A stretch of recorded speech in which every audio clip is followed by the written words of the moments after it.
Langit malam di alas wangi gelap pekat. Bulan hampir tak terlihat, tertutup kabut yang menggantung rendah di atas jalanan. Jalan itu panjang, membelah hutan lebat yang seperti tak berujung. Di kanan dan kiri, pepohonan besar berdiri dengan batang hitam menjulang, dahan-dahannya melingkar seperti tangan kurus yang mencoba meraih sesuatu. Ardi melirik jam di dashboard truknya. 23.57.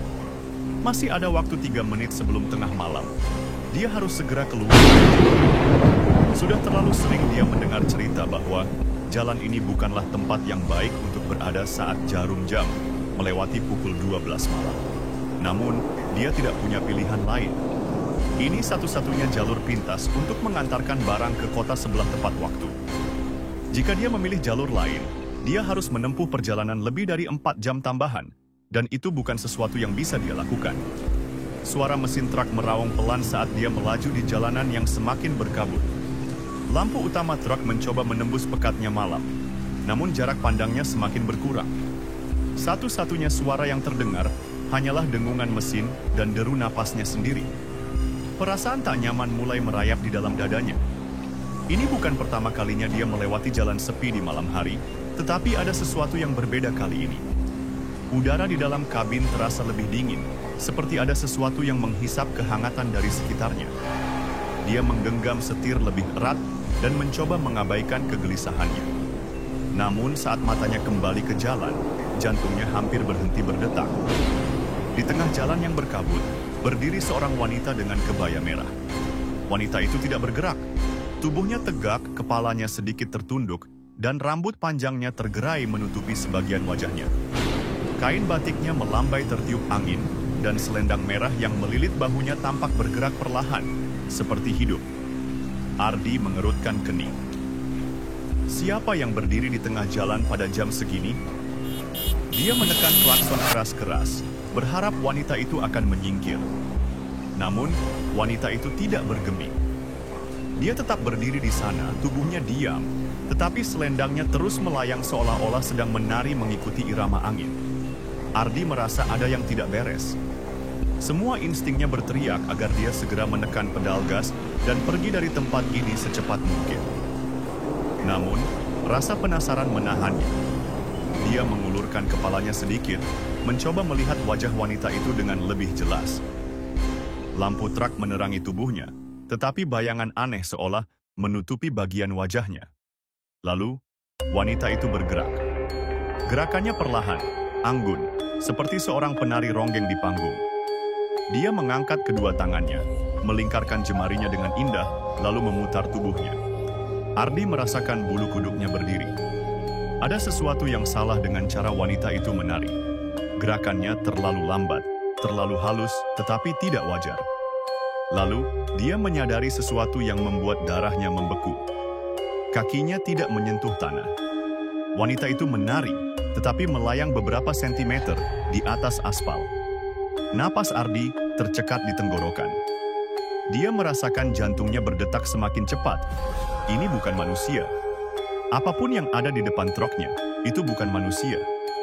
Dia buru-buru menekan gas, berusaha melewati wanita itu tanpa melihat lebih lama. Namun, saat truk mulai melaju, wanita itu berhenti menari dan perlahan menoleh ke arahnya. Dalam sekejap, selendangnya tersingkap, memperlihatkan wajahnya yang selama ini tertutup. Dan saat itu juga, Ardi ingin berteriak, tetapi suaranya tidak bisa keluar. Wajah wanita itu hangus, seperti daging yang terbakar. Kulitnya mengelupas di beberapa bagian, menyisakan tulang pipi yang terlihat jelas. Mata hitamnya kosong, seperti 2 lubang gelap yang menatap langsung ke dalam jiwanya. Bibirnya robek hingga ke pipi, membentuk senyum yang tidak manusiawi. Wanita itu membuka mulutnya, tetapi yang keluar bukan suara manusia. Suara gamelan mulai terdengar. Ardi menekan gas sekuat tenaga. Truk melaju kencang, melewati wanita itu. Namun, suara gamelan semakin keras, memenuhi seluruh kabin truknya. Dan kemudian, di kaca spion, dia melihatnya lagi. Wanita itu sudah duduk di kursi belakang truknya. Ardi merasakan keringat dingin mengalir di pelipisnya. Ini tidak nyata. Ini tidak mungkin nyata. Dia mencoba membaca doa, tetapi suara gamelan semakin menguasai pikirannya. Jalanan di depannya terasa semakin gelap, semakin panjang, seolah dia tidak akan pernah bisa keluar dari tempat ini. Dalam kepanikan, dia mencoba melihat kaca spion lagi. Wanita itu masih di sana. Tetapi kini, dia perlahan mendekat, tubuhnya merayap maju dengan gerakan patah-patah. Ardi merasa dadanya semakin sesak. Dia harus keluar dari sini, dia harus... Truknya tiba-tiba berhenti. Semuanya sunyi. Tidak ada suara gamelan, tidak ada suara angin. Hanya ada suara napasnya sendiri yang tersengal-sengal. Dia melihat ke sekeliling. Jalanan masih kosong. Tidak ada tanda-tanda keberadaan wanita itu. Mungkin semua ini hanya halusinasi. Mungkin dia terlalu lelah. Namun, saat dia menoleh ke kaca jendela, dia melihat sesuatu yang membuatnya membeku. Sebuah tangan hitam hangus menempel di kaca. Dan sebelum dia bisa bereaksi, wajah mengerikan itu muncul di baliknya, tersenyum lebar. Lalu semuanya menjadi gelap. Ardi terbangun dengan tubuh gemetar. Dia tidak tahu sudah berapa lama dia pingsan. Truknya kini berada di pinggir jalan, tepat di depan sebuah warung tua. Seorang kakek berdiri di depannya, menatapnya dengan pandangan tajam. "Kau beruntung masih hidup," kata kakek itu. Ardi menggelengkan kepala, mencoba memahami apa yang terjadi. "Apa yang terjadi pada saya?" Kakek itu menghela napas panjang. "Kau bertemu dengannya, Sri? Penari ronggeng yang terbunuh di jalan itu bertahun-tahun lalu. Dia tidak akan pernah berhenti menari, dan dia tidak akan pernah berhenti mencari." Ardi merasa tubuhnya menggigil. "Dengar baik-baik," lanjut kakek itu. "Jika kau masih mendengar suara gamelan, itu artinya dia masih mengikutimu." Ardi menahan napas.